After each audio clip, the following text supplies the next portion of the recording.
Pedimos que el Señor nos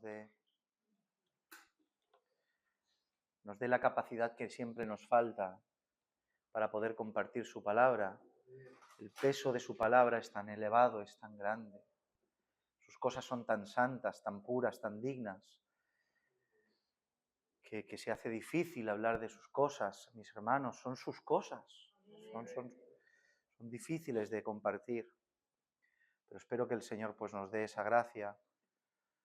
Y aunque hemos hablado esto 1000 veces, en la 1001, pues podamos seguir haciendo lo que toca. Amén.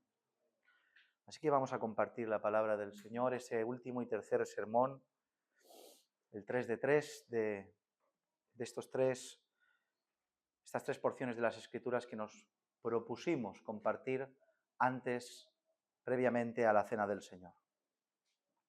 Por eso en el día de hoy vamos a atender ese tercer sermón y espero que el Señor nos dé gracia para ello. Amén. Gloria al Señor.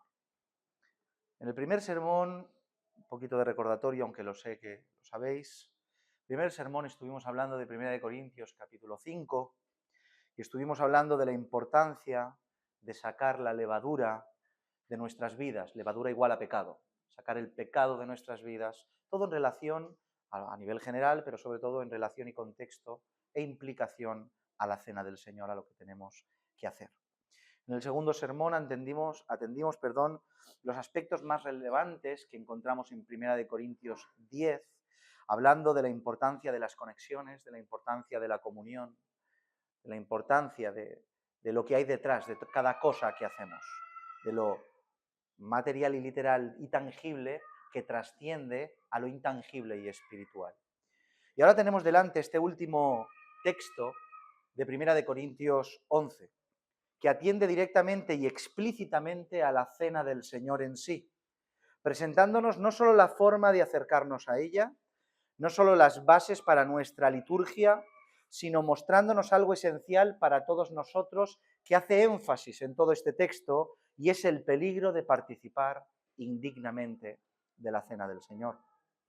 Y aunque todos sabemos de esta porción de las Escrituras, todos sabemos que no solo es la más conocida en cuanto a todo lo que tiene que ver con la Cena del Señor. A cualquiera que le preguntes, dime un verso, un texto, un capítulo de la Cena del Señor y te hablarán de 1 Corintios capítulo 11. Aunque todos lo sabemos y todos hemos escuchado de esta porción de las Escrituras y hemos estudiado mucho este tema, aún así, una vez más pasaremos por ellas, porque no nos podemos cansar de repetir las mismas cosas. Es un absurdo creer que ya hemos enseñado algo al mismo tiempo que decir que la palabra del Señor es eterna.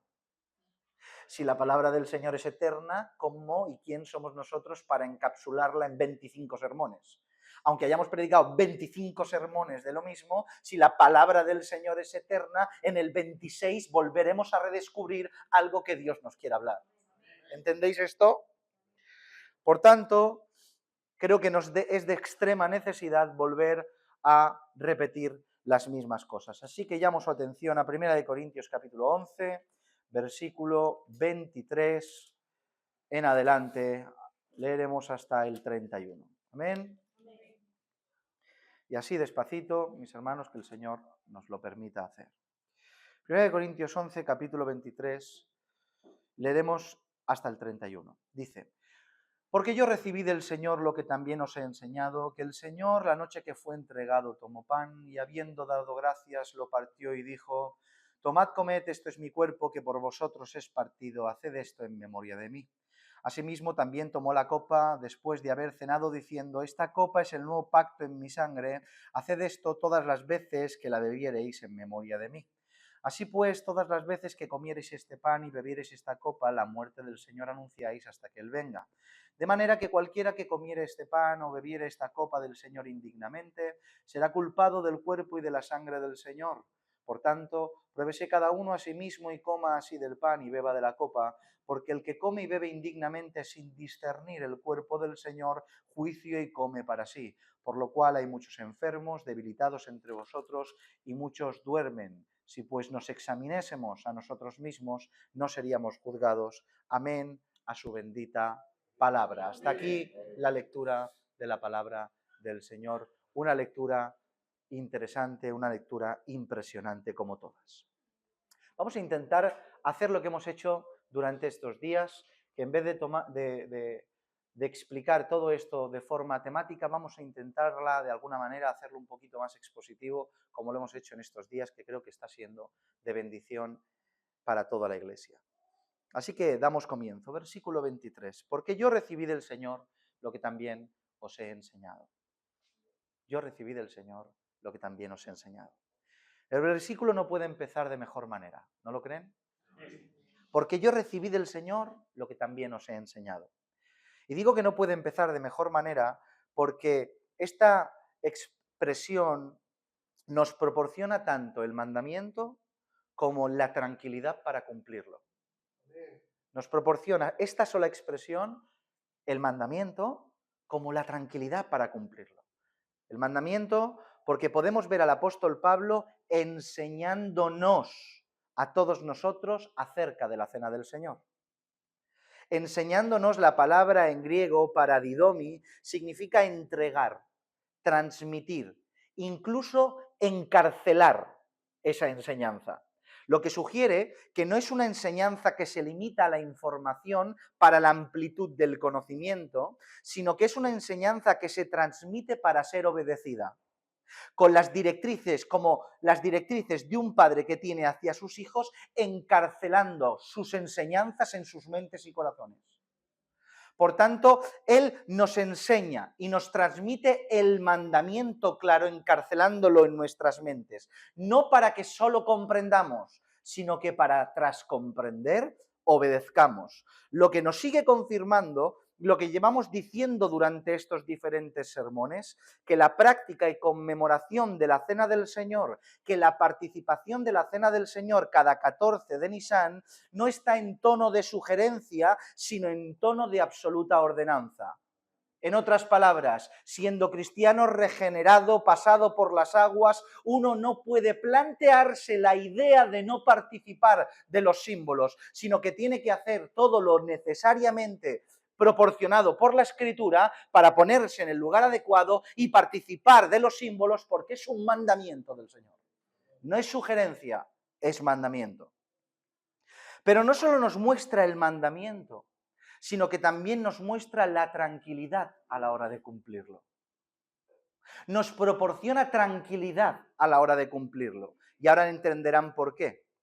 Aunque parezca extraño, mis hermanos, y creo que muchos de ustedes me darán la razón, vivimos en tiempos en que los cristianos, a nivel general, nos metemos todos, sálvese quien puedan, los cristianos caminan sorprendentemente sin Biblia. Y si la tienen quizá en las manos, solo es por costumbre, por leer algún salmo suelto, para predicar un sermón que emocione y ganar alguna discusión sacando un verso que apoye su discurso, pero no se ve en muchos lugares que las Escrituras sean verdaderamente la única fuente de dirección de la Iglesia. Por tanto, lo que nos encontramos es a líderes de congregaciones ancianos enseñando algo que no recibieron previamente de él, sino que es de su propia cosecha o de la cosecha de otro hombre que hizo lo mismo que él. No una recepción del cielo, sino una recepción de otra persona sin más. Pero menos mal que los que nos ocupan estos días no lo hemos recibido de ningún hombre. Ni siquiera del propio apóstol Pablo. El propio apóstol Pablo es un receptor y transmitor y no el origen. Ya que él nos transmitió lo que previamente recibió. Porque yo os di lo que previamente recibí.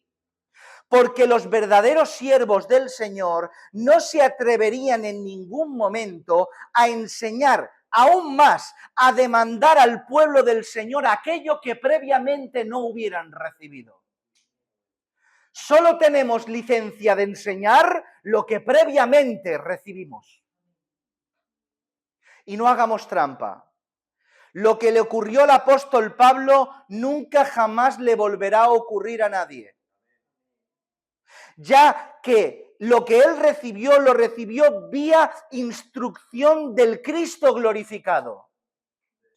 Por tanto, hoy no vale decir el Señor me ha dicho o siento que y transmitir un sentimiento personal subyugado al propio criterio individual del hombre, sino acudir a las Escrituras donde tenemos la voz del crucificado para transmitir al pueblo aquello que previamente recibimos de su propia voz.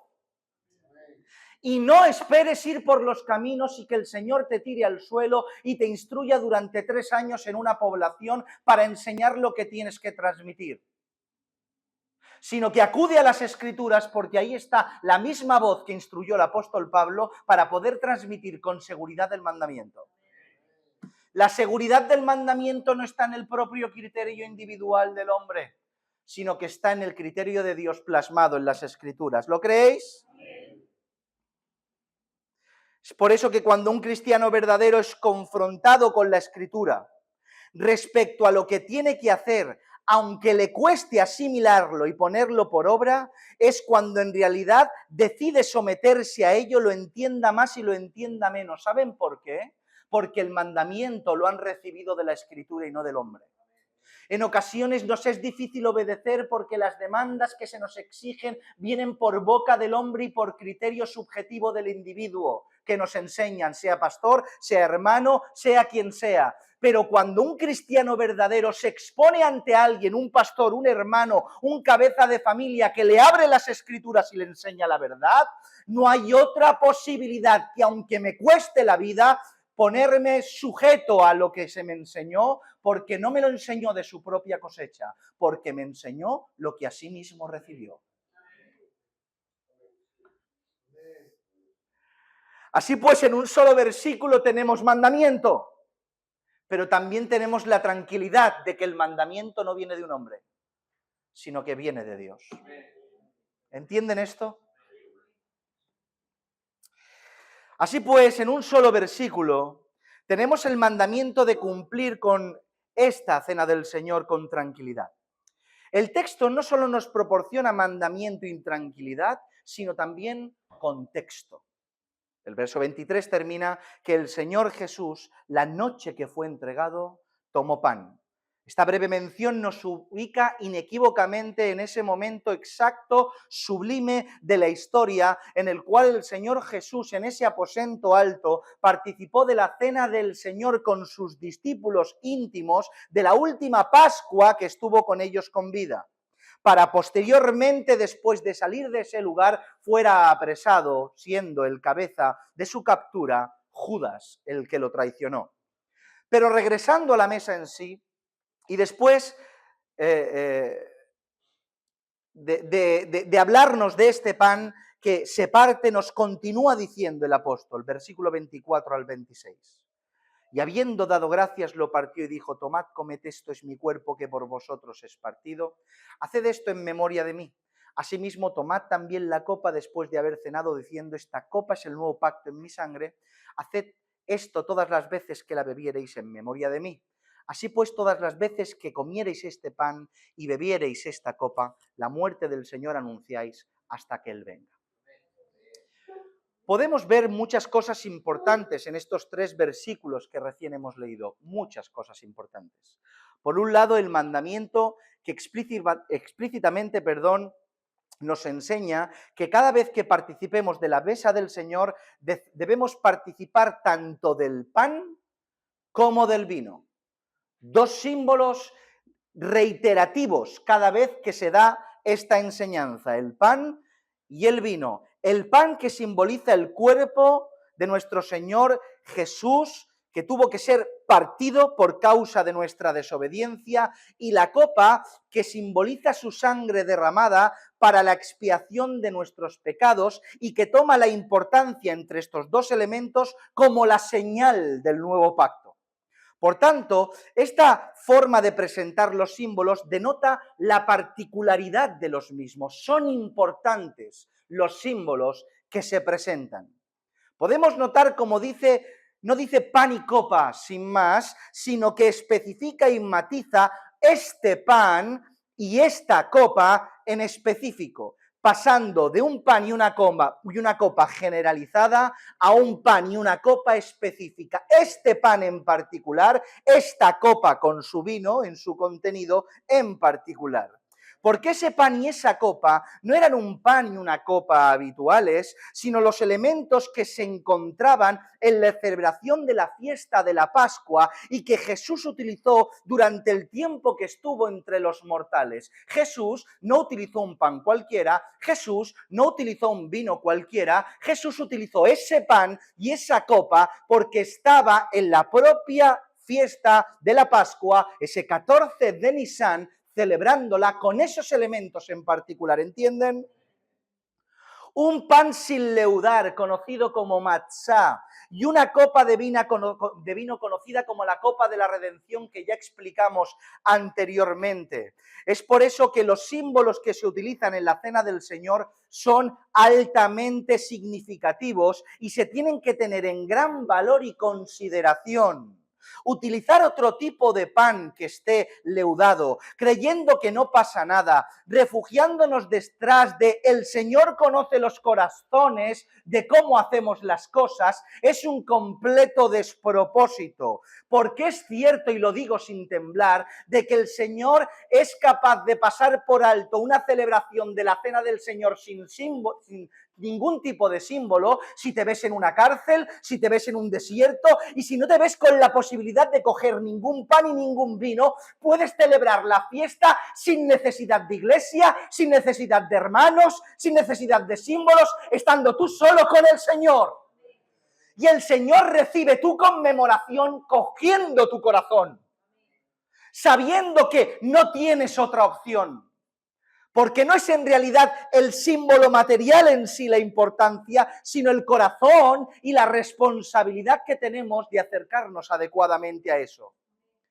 Pero aquellos cristianos, aquellas iglesias que tengan el conocimiento de la Escritura y al alcance de su mano el participar como Él exige, es un despropósito escudarse detrás del Dios sabe todo. El Señor conoce mi corazón. Claro que lo conoce, pero no ordena. No te enseña, no señala este pan, no señala esta copa. ¿Por qué frivolizas con lo que el Señor señala y no te preocupas de hacer lo que corresponde? ¿Acaso tenemos esa libertad de hacer lo que queramos? Para nada. Porque el Señor conoce nuestro corazón y nuestra intención siempre y cuando está este corazón y esta intención adecuado y supeditado a lo que la Escritura dice. ¿Entienden esta verdad? Espero que la entiendan. Y por último, y lo más importante de lo que nos dice aquí en estos versos, es que nos muestra claramente dos de sus propósitos esenciales. El primero tiene que ver con anunciar la muerte del Señor hasta que Él venga. Propósito, anunciar la muerte del Señor hasta que Él venga. Esto es interesante porque de alguna manera, cada vez que como cristianos nos movilizamos para participar de la cena del Señor y ponemos dicha conmemoración por encima de todo, se paraliza toda nuestra actividad para centrarnos en la cena del Señor, damos un mensaje claro y contundente, que Jesucristo vino, vivió y murió conforme a las Escrituras, para el perdón de nuestros pecados, de todos aquellos que se arrepientan y depositen su fe en Él. Es un grito para todos los que están afuera. Es un grito que enuncia a un Jesucristo que no se quedó en la tumba, sino que murió y resucitó. Pero también es un grito para la propia iglesia. Ya que cuando participamos de la cena del Señor, no solo anunciamos la muerte del Señor hasta que Él venga al mundo, se la anuncia a mi hermano Manolín y mi hermano Manolín me la anuncia a mí.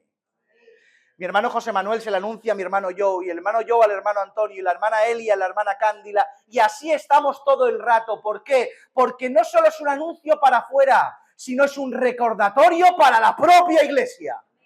Cuando estamos aquí sentados disfrutando y gozando de la cena, participamos de los símbolos, glorificamos al Señor, nos anunciamos entre nosotros al Señor Jesús, su muerte y resurrección, hasta que Él venga. ¡Qué glorioso anuncio! No creas que no necesitas ser anunciado. No creas que porque ya se te anunció eso no lo necesitas más. Cada día necesitamos el recordatorio continuo de que Él vuelve. Y hasta que Él venga, tenemos que seguir recordándolo y anunciándolo. Y qué mejor día que el que tenemos en el día de mañana para poder hacerlo. ¿Me seguís? Pero el primero es importante, el anunciarlo, lo es más el segundo, ya que no solo nos reunimos para anunciar, sino nos reunimos para hacer memoria de Él, para recordarle. Qué sencillo es el Señor, que el mandamiento por excelencia que nos pone es, recuérdame.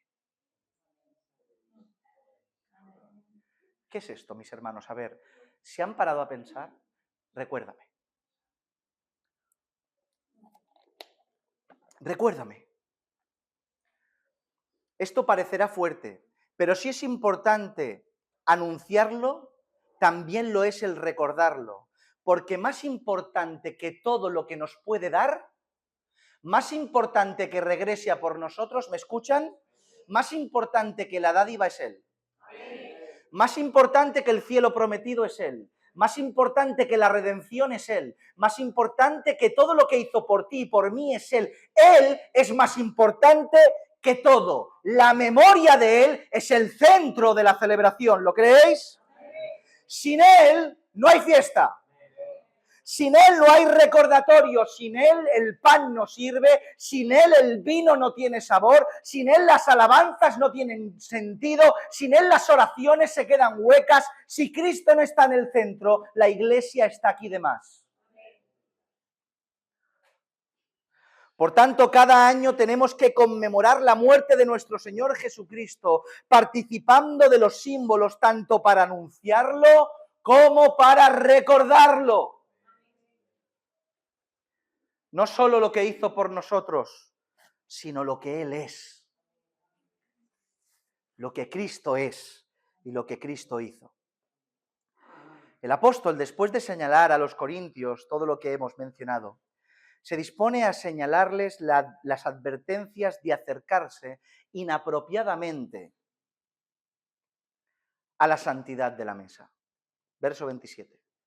De manera que cualquiera que comiere este pan o bebiera esta copa del Señor indignamente, será culpado del cuerpo y de la sangre del Señor. Ojo, será culpado del cuerpo y de la sangre del Señor. Notemos cómo empieza utilizando la expresión de manera que. De manera que. Dejando claro que la implicación y relación con lo que se va a hacer es tan sumamente santo y tan alto que es imposible acercarse a ello de cualquier manera. Te he explicado de manera que, todo lo que te he explicado, de manera que, cuidado con cómo te acercas. Es tan santo que de manera que, cuidado cómo te acercas. No nos podemos olvidar que la cena no es la cena de la iglesia, que la cena no es la cena del pastor, que la cena no es la cena en honor a la teología, ni al conocimiento, ni a ninguna denominación, que la cena es la cena del Señor. Y la palabra Señor tiene connotaciones divinas y de total autoridad, del Adón, del Adonai, de aquel en el cual nos tenemos que postrar, del poderoso Kurios, el Adón, el que está encima en su trono y todos tenemos que postrarnos. Es la cena del Rey. No es la cena cualquiera, para venir a la iglesia de cualquier manera, esperando a que termine para irme a cenar. Eso no es la cena del Señor. El Rey gobierna en la cena del Señor. ¿Entienden esto? Y si les advierte, es porque es obvio y se da por sentado que la iglesia de Corinto tenía necesidad de ser advertida. Porque Pablo no predicaba diciendo, esto no pasa aquí. ¿Se han dado cuenta que muchas veces se predica y dice, esto pasa en pero aquí no pasa? Entonces, ¿para qué lo hablas si aquí no pasa? Háblalo si pasa aquí. Si no, habla otra cosa que pase, porque hay necesidad de saber cosas que pasan, necesito saber cosas que me pasan, ¿no? Pero Pablo no habla esto. Si Pablo habla y exhorta es porque pasaba, porque tenían necesidad de ser exhortados, porque no tenían la reverencia apropiada y se acercaban indignamente a la cena. Por eso les habla. Y sin meternos mucho en detalle, porque lo hemos hablado en muchas ocasiones, sabemos cómo las Escrituras describen lo que ocurría en ese lugar. ¿Se acuerdan? Que dicen que hacían acepción de personas que venían y venían a celebrar la cena del Señor, en vez de mirar al Señor para llenar su vientre, llegaban rápidamente y se hinchaban a comer. No compartían la comida, no, esto lo he traído yo, lo tuyo es tuyo y lo mío es mío. Y no se esperaban los unos a los otros, a tal grado que Pablo les tiene que decir, ¿no tenéis casas donde comer? ¿No tenéis lugares donde saciar el vientre, que venís aquí a hacerlo? Mire cómo venían. Claro que pasaba ahí, por eso Pablo lo dice. Por eso Pablo lo dice. Y quizá en el día de hoy no veamos que nada de esto ocurra en medio de nuestras iglesias, pero no podemos confundirnos, ya que aunque sea de diferente manera, el corazón en muchas ocasiones se desvía y suele ser el mismo corazón. Con diferentes acciones, pero un mismo corazón. No hay comilonas porque la iglesia, no sé por qué, se ha alejado del principio de la cena en ese día. Cena del Señor sin cena, muy interesante, pero se ha alejado del principio de la cena del Señor en ese día.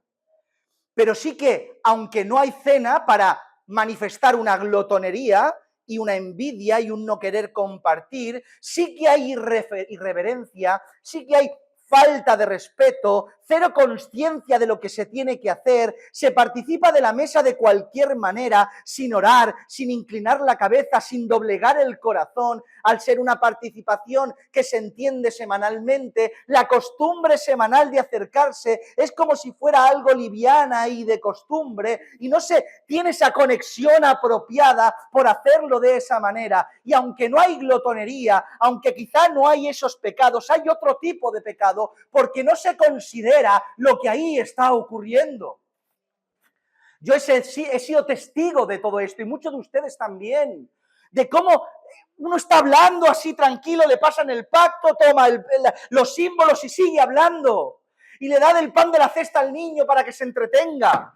Es una completa barbaridad, mis hermanos, el tener irreverencia delante de una santidad tan grande.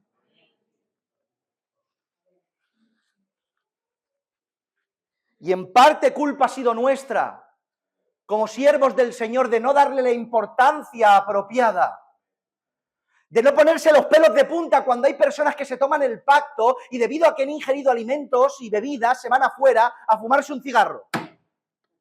Esto lo he presenciado yo, mis hermanos. ¿Qué es esto? ¿Dónde estamos? ¿Dónde está el temor? Indignamente, igual que los corintios, pero de otra manera. La palabra que utiliza el apóstol para incidir en la mala conducta de la iglesia de Corintio es indignamente. Utiliza esa palabra, indignamente. La palabra en concreto para indignamente es anexos y significa básicamente irreverentemente, despreciablemente. Indignamente, irreverentemente, despreciablemente. Esto es interesante lo que quiero compartir, un minuto. Algunos creen que la irreverencia o el desprecio se puede compartimentar. Me explico. O sea, que uno puede decidir dónde ser irreverente. O quizá pensar que si ha sido irreverente en alguno de los aspectos en cuestión, no lo será en otros. O sea, concentrarnos en la mesa del Señor, voy a ser irreverente a la hora de coger el símbolo y participar de él, pero voy a ser reverente en cuanto a la comprensión de lo que es Cristo y su sacrificio. ¿Me entienden? Compartimentar la indiferencia, irreverencia y desprecio hacia lo que se está haciendo. Algunos pueden llegar a pensar que a lo mejor no tiene la reverencia delante de los símbolos, como hemos dicho, que representan la fiesta como corresponde, no he estado adecuado, o no haya adecuado su corazón al momento en sí, pero sigue guardando la reverencia ante su hijo, obviamente, no voy a despreciar al hijo y a su sacrificio. Pero si estás participando de una fiesta que todo lo que en ella hay, o de una conmemoración, que todo lo que en ella hay le representa a él, su sacrificio expiatorio, cuando no lo hacemos reverentemente, dignamente, con todos sus elementos, posturas y conductas, estamos siendo irreverentes y despreciando a la persona que lo representa, y en este caso a nuestro Señor Jesucristo. En otras palabras, uno no puede ser irreverente delante de un símbolo y pretender ser reverente delante del que está detrás del símbolo. No puedo venir de mi casa con la mente en todos los sitios, llegar tarde al culto, sentarme, participar de la cena del Señor de cualquier manera, con irreverencia y desprecio, y pretender creer que no soy irreverente delante de aquel que representa el sacrificio. Porque si soy irreverente en una parte, lo soy irreverente en todas las partes. ¿No lo creen así?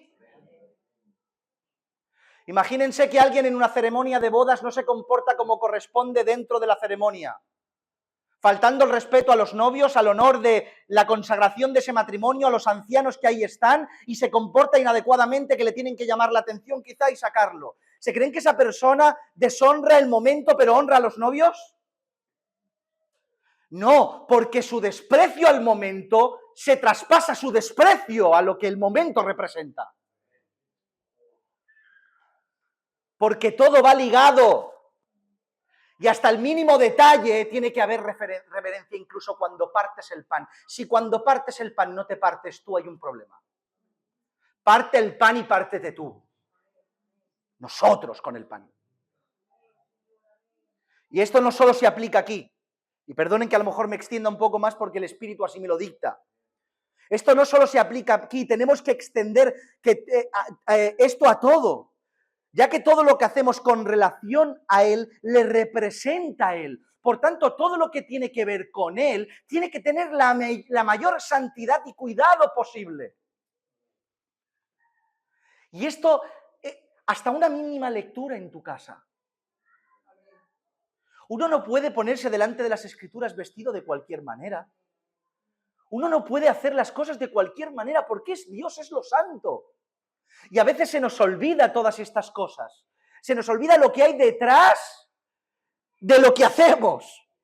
Y si no soy reverente con lo que tengo delante, soy irreverente con lo que hay detrás. ¿Entienden?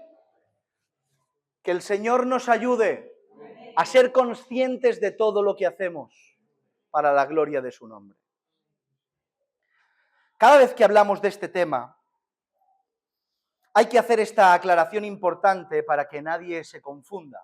Es una pregunta que cada año me hacen y es una pregunta que cada año intento responder, aunque sea brevemente. Hay que hacer una diferencia entre acercarnos a la mesa dignamente e intentar aportar nuestra dignidad para acercarnos a la mesa. Es diferente acercarnos dignamente a la mesa a aportar dignidad para poder acercarnos a la mesa. Ya que mientras que una postura nos hace acercarnos humillados delante de Él, la otra nos hace acercarnos soberbios delante de Él. Porque una depende de lo que Él es y otra depende de lo que yo hago. La preparación de nuestras vidas para la cena del Señor no tiene que ver ni tiene relación con la impecabilidad, con no haber pecado nunca, ni tiene que ver con la dignidad que podamos aportar a la mesa. El poder participar a la cena del Señor anualmente no tiene que ver que hagamos un contaje durante todo el año de las cosas buenas que he hecho y de las cosas malas que he hecho, y después de ponerlas en balanza, si pesan más las buenas me acercaré a participar de los símbolos y si pesan más las malas me abstendré de tomármelos. No funciona así. Porque no se nos puede olvidar que la dignidad de la mesa no la trae usted ni la traigo yo. La dignidad de la mesa la trae Cristo. Él es el único digno. Él es el único digno. Si la vara de medir para poder sentarnos a la mesa y participar de la cena del Señor tuviera que medirse en base a la dignidad del hombre, todas las mesas cada 14 de Nisan estarían vacías y el único sentado en ellas sería Cristo. Cristo cenaría solo. Por tanto, ¿a qué se está refiriendo pues con todo esto que estamos hablando y todo lo que seguiremos compartiendo? No a una dignidad que aportemos nosotros. escucha bien, sino de la actitud sumisa, reverente, llena de conciencia y arrepentimiento de cada hijo de Dios que se acerca a participar del nuevo pacto en su sangre, de la conducta y postura que nosotros tenemos para participar. Por tanto, aquellos que participan dignamente no habrá sido porque son dignos, sino porque se acercan tal como Dios les demanda, dignificando por la obediencia lo que están haciendo. Por tanto, no es mi dignidad, sino que dignifico la mesa porque obedezco lo que el Señor me ha dicho que haga para poder estar.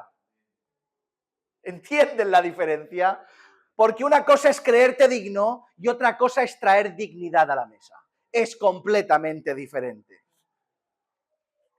Aclarado esto, que espero que haya quedado un poco aclarado. Lo hemos hablado muchas veces. Este verso 27 nos deja una mención que no podemos pasar por alto. Ya que nos habla de las consecuencias directas por causa de participar indignamente. Notemos que dice que seremos culpados del cuerpo y de la sangre del Señor. Es fuerte, ¿eh? Culpados del cuerpo y de la sangre del Señor. Unos versos más adelante podemos ver cómo el apóstol se encarga de matizar y explicar gráficamente las consecuencias de participar de la cena del Señor indignamente, cosa que entenderemos en un instante. Pero antes matiza en el verso 27 y ya nos adelanta que si tal cosa hacemos, seremos culpados del cuerpo y de la sangre del Señor. ¿Pero qué se refiere ser culpados del cuerpo y de la sangre del Señor? De una manera muy simple, diremos que las Escrituras, escuchen bien porque esto es importante, nos enseña en diferentes lugares que nuestro Señor Jesucristo, aunque ha venido con el propósito principal de salvar al mundo, ¿sí? ¿Lo creéis? El propósito principal de salvar al mundo, la consecuencia de la desobediencia provoca que sobre su misma persona recaiga tanto la salvación como el juicio. ¿Han entendido esto? Un solo Salvador, Cristo, pero sobre la misma persona de Cristo recae tanto la salvación como el juicio. Una misma persona, dos posturas completamente diferentes. O sea, si hay una gran noticia que dar a la humanidad, es compartir que Jesucristo vivió, murió y resucitó conforme a las Escrituras. Pero si hay una noticia que todo el mundo debería temblar por ella, es que Jesucristo vino, vivió, murió y resucitó conforme a las Escrituras. Porque la misma persona y las mismas hazañas de dicha persona vienen a ser verdadera salvación y verdadero juicio al mismo tiempo. A unos les servirá para salvación y vida eterna, pero para otros condenación y vergüenza perpetua. Porque seremos salvos o condenados por el mismo elemento. Culpa la desobediencia, el elemento central, Señor Jesucristo. ¿O qué se creen? Es Dios de misericordia, pero al mismo tiempo es absoluta justicia. Pero en este caso en particular, no está tratando con la humanidad en general para aplicar esto que acabamos de hablar tal cual literalmente, sino con una iglesia arrepentida y se supone que redimida por los méritos de Cristo, la iglesia de los Corintios. También sabemos que al final del verso nos enseña que incluso los juicios que vienen a las personas que se acercan indignamente, aunque lo pagan con enfermedad o con muerte, es para salvación de sus almas. Por tanto, aquellos que participan indignamente de la cena del Señor, que en consecuencia son culpables del cuerpo y de la sangre de Cristo, pero siendo hijos de Dios, se les aplica el castigo en base a su irreverencia, falta de respeto hacia el sacrificio de Cristo, ya que no han sido conscientes y han discernido como toca ni el cuerpo ni la sangre de Cristo. Por tanto, son culpados de esa irreverencia hacia ese acto en particular. Así pues, aunque en estos casos no se hable de salvación y condenación, sí que se aplica el mismo principio. Jesucristo, siendo el centro de la bendición de uno, si uno se acerca como corresponde, o Jesucristo siendo el castigo y la disciplina para uno, si se acerca como no corresponde. No para condenarte, pero sí para castigarte en consecuencia. ¿Entienden? Un mismo Jesús, un mismo acontecimiento, dos escenarios completamente diferentes. Bendecirte o castigarte. Y es por eso que más adelante leemos que dice la Escritura, en el versículo 17, no os juntáis para lo mejor, sino para lo peor. ¿Cómo? No os juntáis para lo mejor ni para lo peor. ¿Saben a lo que está señalando, no? A la cena del Señor. Pablo señala la cena del Señor con los símbolos, con todo, y dice, no os juntáis para lo mejor, sino para lo peor. Un mismo acontecimiento y dos escenarios completamente diferentes, mejor y peor. Noten el contraste tan definido que encontramos, mejor, peor, mejor, creitón, que significa y tiene que ver con lo mayor, con lo más sublime, con lo más noble, y por otro lado el griego contrario, getón, viene a significar, viene a denotar lo menor, lo más bajo, lo más que está cerca del suelo. Por tanto, en base a estas definiciones y su etimología, podríamos hacer la siguiente lectura, parafraseando. No os juntáis para lo más alto, sino para lo más bajo. No os juntáis para lo espiritual, sino para lo carnal. No os juntáis para agradar a Dios, sino a vuestro propio cuerpo. No os juntáis para bendición, sino para castigo. Por tanto, no os juntáis para lo mejor, sino para lo peor. Así pues, una gran bendición preparada para aquellos que le aman se puede transformar en un juicio para aquellos que indignamente participan. ¿Se han dado cuenta? Una misma iglesia en un mismo lugar y escenarios diferentes, depende del corazón que traigamos cada cual y dependiendo de la tarea previa que hayamos hecho cada cual en cuanto a la cena del Señor. Si tal cosa ocurre, se propiciará así que seamos culpables, ya que el cuerpo y la sangre de Jesucristo se convierten en juez y jurado, señalando nuestra falta de discernimiento, reverencia y respeto. Su cuerpo y su sangre nos señalan. Clamarán en contra de nuestra irreverencia. Verso 28. Por tanto, pruébese cada uno a sí mismo, y coma así del pan y beba de la copa.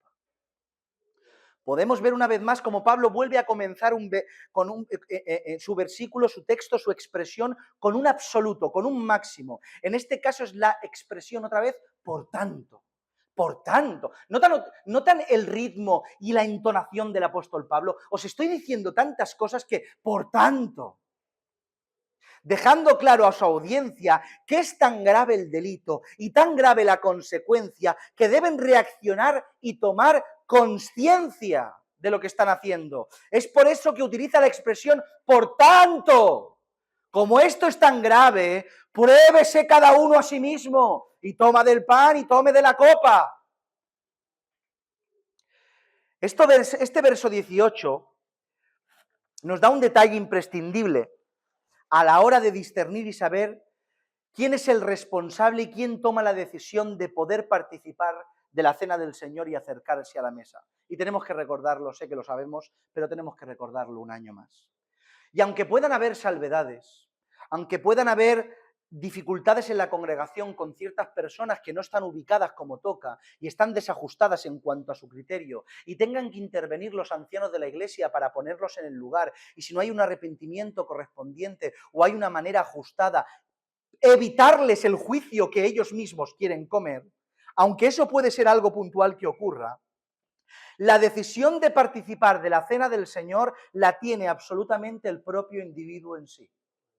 La propia persona es la que tiene que juzgar si participa o no participa de la cena del Señor. No tiene que esperar que el hermano le diga, no tiene que esperar que el pastor le permita o le prohíba. Cada uno individualmente tiene que juzgar cómo está para participar de la cena del Señor, y el mandato es participar.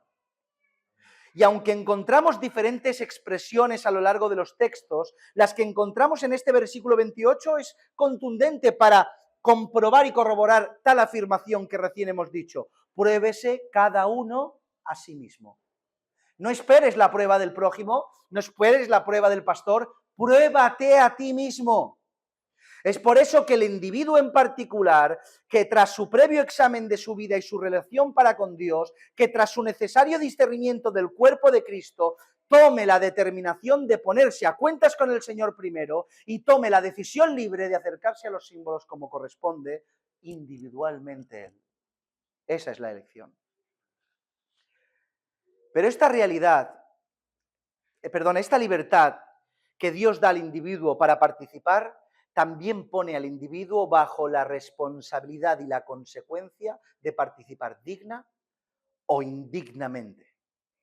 Por eso el versículo 29 continúa diciendo, porque el que come y bebe indignamente, sin discernir el cuerpo del Señor, juicio come y bebe para sí. Es tu responsabilidad, dice, asimismo tú, pero que sepas que como participes indignamente, serás culpado, sin discernir el cuerpo de Cristo, serás culpado del cuerpo de Cristo, juicio comes y bebes para sí. Podemos ver como este versículo 29, ya vamos recta final, mis hermanos. Este versículo 29 nos vuelve a hablar de comer y beber indignamente, nos vuelve a señalar que si tal cosa hacemos, comeremos y beberemos juicio para nosotros mismos, pero incorpora algo nuevo, algo que se necesita hacer previo a la participación, discernir el cuerpo de Cristo. ¿Pero qué es discernir el cuerpo de Cristo? ¿A qué se está refiriendo? La palabra usada para discernimiento, diacrino, significa separar. Separar completamente, reflexivamente, hacer distinción absoluta, examinar, hacer diferencia. Por tanto, discernir el cuerpo de Cristo es entender que el cuerpo de Cristo tiene que estar en un rango diferente de consideración que cualquier otra cosa que exista. Tiene que ser lo primero, lo más importante, estar separado por encima de cualquier otro pensamiento. Discernir, separar, aislar, santificar, extraer, poner por encima de todo. Podríamos pues entenderlo así, que discernir el cuerpo de Cristo es aquel que lo tiene a él, que lo tiene a él, lo que él ordena y lo que él representa por encima del resto de las cosas, actuando en consecuencia a la verdad que él enseña. Y esto no se trata de impecabilidad. No se trata de permanecer perfecto porque todos fallamos delante de Él y pecamos. Se trata de que haya una disposición absoluta para la obediencia. Y que no nos escudemos detrás de nuestras debilidades y que nuestra vida no es vivir al ras del barro. No podemos asumir pequeños pecados que nos acompañan. Eso no es discernir el cuerpo de Cristo. Discernir el cuerpo de Cristo puede permitir la caída y el pecado si hay un verdadero arrepentimiento. Lo que no puede permitir es asumir en tu corazón que el pecado te acompañe. ¿Entienden esto? Intentando matizar un poco más lo que significa discernir el cuerpo de Cristo, diremos lo siguiente. En el contexto de Corintios y en el de la Escritura general, el discernimiento aplica a dos aspectos fundamentales y a dos vías completamente fundamentales. Discernir el cuerpo de Cristo en relación de nosotros para con Él y discernir el cuerpo de Cristo en relación de nosotros para con nuestros hermanos. Todos sabemos que las Escrituras describen a la Iglesia de Cristo como un cuerpo, ¿sí? Siendo los regenerados los que los componen y componen los diferentes miembros de dicho cuerpo, a su vez que la cabeza gobernante es Cristo. Por tanto, el cuerpo de Cristo tiene que ver con Él, que es la cabeza, y con el resto de la Iglesia, que son sus prójimos, sus hermanos. Por tanto, el discernimiento del cuerpo de Cristo necesariamente tiene que ir en vía de esas dos vertientes. No puedes considerar la cabeza descuidando el cuerpo y considerar el cuerpo descuidando la cabeza, porque entonces sería una cabeza sin cuerpo y un cuerpo sin cabeza, una mutilación en ambas direcciones. Un cuerpo tiene cabeza y un cuerpo tiene cuerpo. ¿Entienden esto? Por tanto, si se dan cuenta, estas dos direcciones apuntan, como decimos siempre, a los dos mandamientos por autonomasia que impregnan toda la Escritura y que resumen la verdad del Señor. ¿Y cuáles son esos dos mandamientos que resumen todo? Amarás a Dios y a tu prójimo como a ti mismo. Un discernimiento absoluto de la cabeza, un discernimiento absoluto del cuerpo, regido por el amor. Por tanto, cuando uno cumple los mandamientos como corresponden, por eso la Biblia dice, contra tales cosas no hay ley.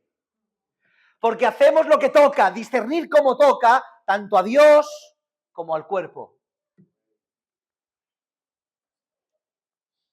¿Entienden esto? Por eso tienes que considerar tu relación para con Dios, cómo estás con Él individualmente. ¿Cómo estás con Él individualmente? Señor, estoy en línea contigo. ¿Hay algún pecado que esté oculto en mi corazón? Manifiéstamelo tú, Señor. ¿Hay algo desordenado en mi vida? Quiero discernirte. Considero como toca el sacrificio que hiciste en la cruz. Compunge mi corazón, Señor. Ayúdame a verte en el Gólgota. Ayúdame a entenderte. Ayúdame a verte. Pero al mismo tiempo no podemos ponernos a cuentas con Dios sin antes habernos puesto en cuenta con los hermanos. ¿Se acuerdan cuando dice que dejemos la ofrenda en el altar? Deja tu ofrenda en el altar, no sacrifiques tanto. Ves a tu hermano, ponte a cuentas con él y cuando te pongas a cuenta con él, entonces ves al altar y sacrifica.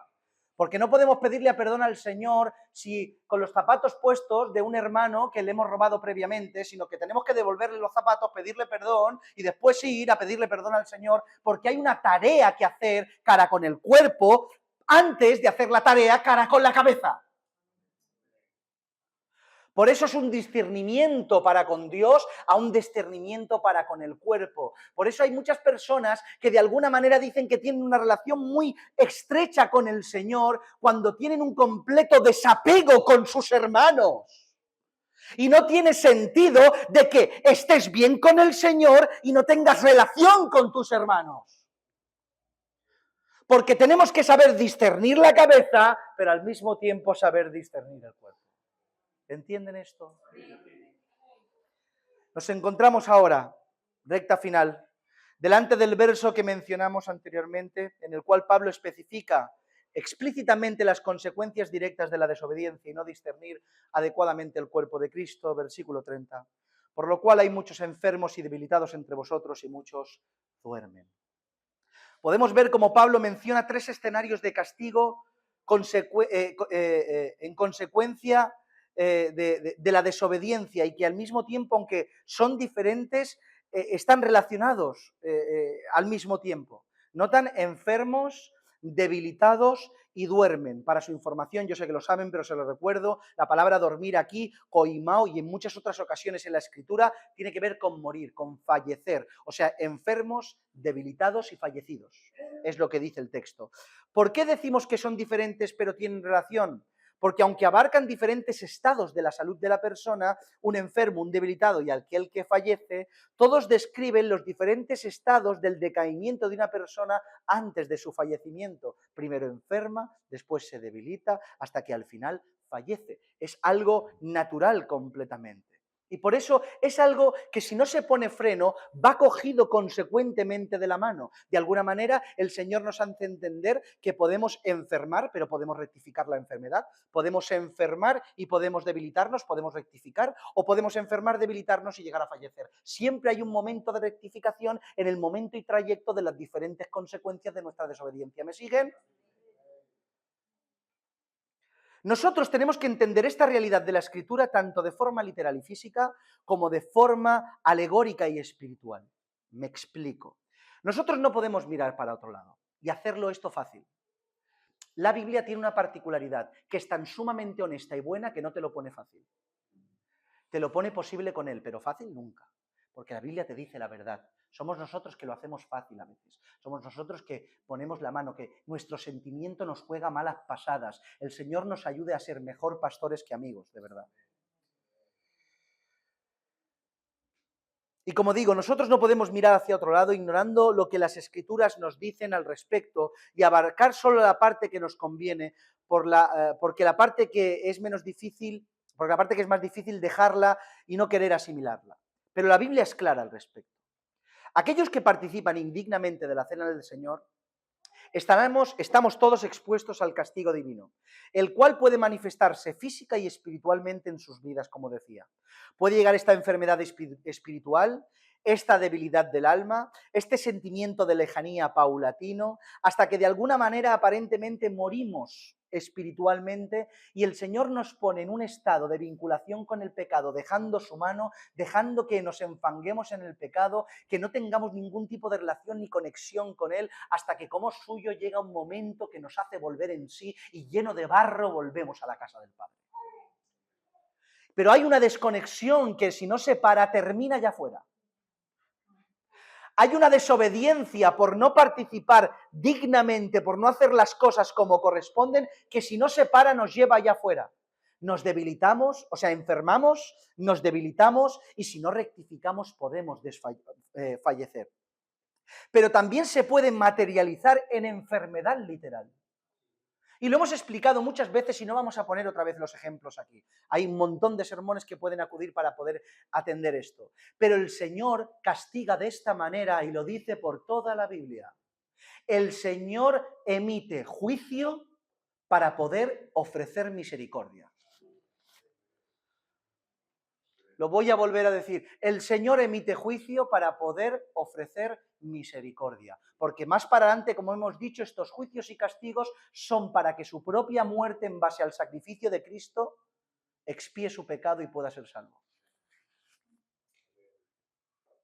Es por eso que la desobediencia, en ocasiones nosotros no lo relacionamos, pero quizá en algunas ocasiones hemos enfermado, nos hemos debilitado o hemos fallecido por causa de nuestra desobediencia. Esto no siempre es así, obviamente, y está el arrepentimiento para la rectificación, pero que sepas que el mandato y la advertencia es esta, no hay otra. Y yo no voy a inventarme un discurso para alivianar tu corazón y conciencia. Lo que dice Pablo, que le dijo Cristo, es lo que yo le digo a ustedes. Algunos se enferman, se debilitan y hasta fallecen. Por tanto, cuidado con lo que tenemos delante. Porque es muy santo. Porque esto lo hemos dicho siempre. En base a la magnitud del castigo y de la pena, denota la magnificencia de lo que tenemos delante, por cuanto el delito tiene esa consecuencia. ¿Entienden? Es un delito muy grande, porque la santidad es muy grande. ¿Y cómo puedo? Después de todo esto siempre terminamos igual. ¿Cómo puedo acercarme a la mesa? Después de esto uno dice, Señor, ¿y qué haremos? ¿No? Como los discursos cuando el Señor predica, cuando los discípulos predican con el fuego del Espíritu Santo y hablan la verdad del Evangelio sin dejar posibilidad de respiración al que lo escucha, sin decirle, eres buenísimo, si tienes una casa preciosa, solo te falta Cristo. Eso no lo dice la Escritura. La Escritura nos muestra nuestro pecado, la Escritura nos infringe dolor, el Evangelio nos proporciona y nos hace ver nuestra miseria, para que después del discurso verdadero, de la predicación verdadera, digamos, ¿qué hacemos, Señor? Y que después de estas verdades nos preguntamos, ¿y cómo me acerco a la mesa? ¿Cómo puedo estar seguro de participar dignamente? ¿Cómo lo puedo hacer? El versículo 31 nos da la respuesta y no se distraigan porque esto quizá es lo más importante. Después de todo lo que hemos dicho, el versículo 31 nos da la solución, porque el Señor no te pone en el desastre sin darte la salida. Y es por eso que dice el versículo 31 después de hablar todo. Si pues nos examinásemos a nosotros mismos, no seríamos juzgados.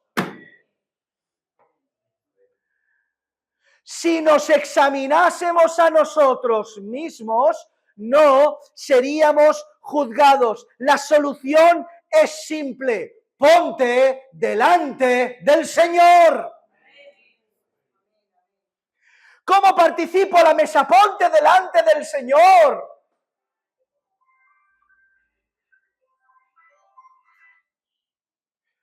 Ponte delante de Él. Ponte delante de Él tal cual eres. Con tus delitos no escondas nada. Discierne tu relación con Él. Pídele perdón de todo lo que hayas hecho. Si hay algo que tienes contra tu prójimo tiene en contra de ti. Intenta arreglarlo. Pon todas las medidas correspondientes. Deja la soberbia, la altanería, humíllate delante de Cristo. Pues si nos examinásemos previamente, no seríamos juzgados. Examina cada renglón de tu vida. Léete a ti mismo. No saltes páginas por aburrimiento y vergüenza. Miremos cómo estamos. Pongámonos a cuentas con el Señor para poder así, previo examen y confesión de nuestros pecados y rectificación, cumplir el mandamiento que nos ha sido ordenado y participar de la cena del Señor, trayendo la dignidad no por nuestros méritos, sino por los suyos. Terminamos, mis hermanos.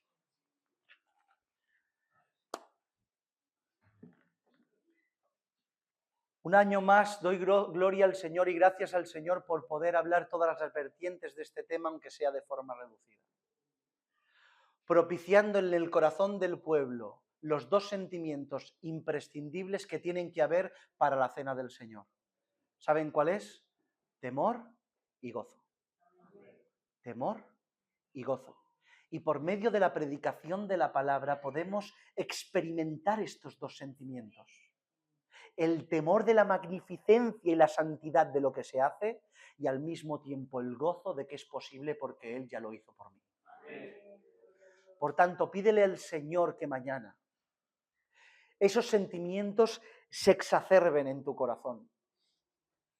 No vengas solo con uno de ellos. No solo vengas lleno de gozo sin temor, ni tampoco vengas lleno de temor y sin ningún gozo. Que estos dos sentimientos confluyan en tu corazón para participar como corresponde a la cena del Señor. A veces no es fácil.